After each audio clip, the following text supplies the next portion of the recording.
From Keene in the Shire, the Liberty Media capital of the world, this is Daryl W. Perry, host of FPP Radio News for Thursday, May 19th, 2016. Silver is trading at $16.51 per ounce. Gold is valued at $1,250 per ounce. And according to BitcoinAverage.com, the average price of Bitcoin is $454.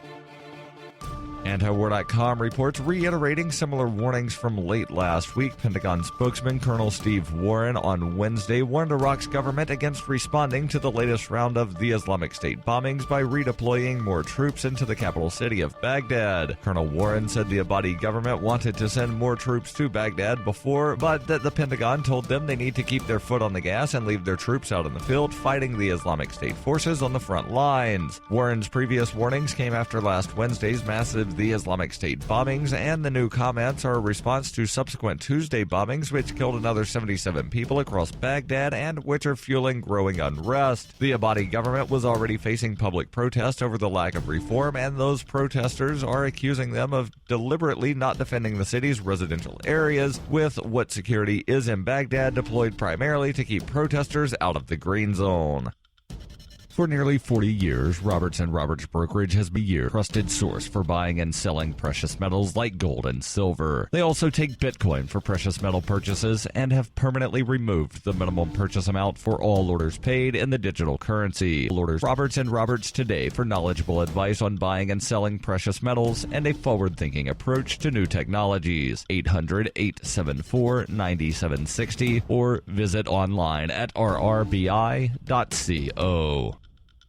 UPI reports Facebook founder Mark Zuckerberg took time out of his busy business and philanthropic schedule on Wednesday to meet with several prominent conservatives and discuss the concerns of some that fear the influential social media giant leans too far to the left. The meeting occurred amid criticism from some in the conservative community that Facebook's offerings online, particularly news, have too great a liberal tone. The meeting, held at Facebook's Menlo Park, California headquarters, included conservative talk radio show host Glenn Beck. Zuckerberg wrote on his Facebook page after the meeting Wednesday, "This afternoon I hosted more than a dozen leading conservatives to talk about how we can make sure Facebook continues to be a platform for all ideas across the political spectrum," adding, "The reality is conservatives and Republicans have always been an important part of Facebook. Donald Trump has more fans on Facebook than any other presidential candidate, and Fox News drives more interactions on its Facebook page than any other news outlet in the world. It's not even close." Earlier this month, Senator John Thune said he sent a letter to Zuckerberg with concerns that the service is too liberal in its content.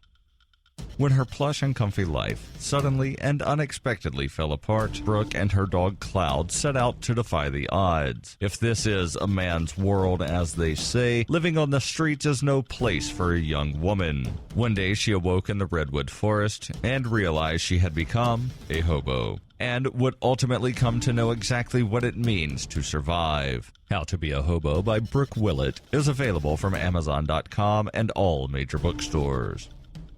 Reuters reports the Chicago City Council on Wednesday agreed to pay $3.2 million to settle cases where two men were fatally shot by police officers who were part of a department now under fire for racial bias and excessive use of force. The settlements come as the third largest municipal police department in the United States grapples with a strained relationship between officers and minority communities, and a federal probe that was launched after the release last fall of a video showing a police officer fatally shooting a teenager. Bill McCaffrey, a spokesman for the city's law department, said Chicago had paid more than $500 million in police misconduct payments since 2004. Chicago City Council agreed to pay the family of Ryan Rogers $1 million. Rogers, a 27-year-old father of two, was shot in 2013 after he tried to drive away from his East Hazel Crest apartment, which police had been staking out as part of an investigation into a cell phone robbery ring. The council also approved $2.2 million in payment to the estate of Emmanuel Lopez. Lopez was 23 when he was shot in 2005 after he forced an off-duty police officer's vehicle into oncoming traffic, hit another car, and then pinned a different officer with his vehicle. The attorney for the Lopez family could not be reached for comment, though he previously said the officers had concocted a defense for shooting an unarmed man. Protests erupted in Chicago last year following the release of the video of Officer Jason Van Dyke's shooting of teenager Laquan McDonald. Van Dyke was charged with first-degree murder in November.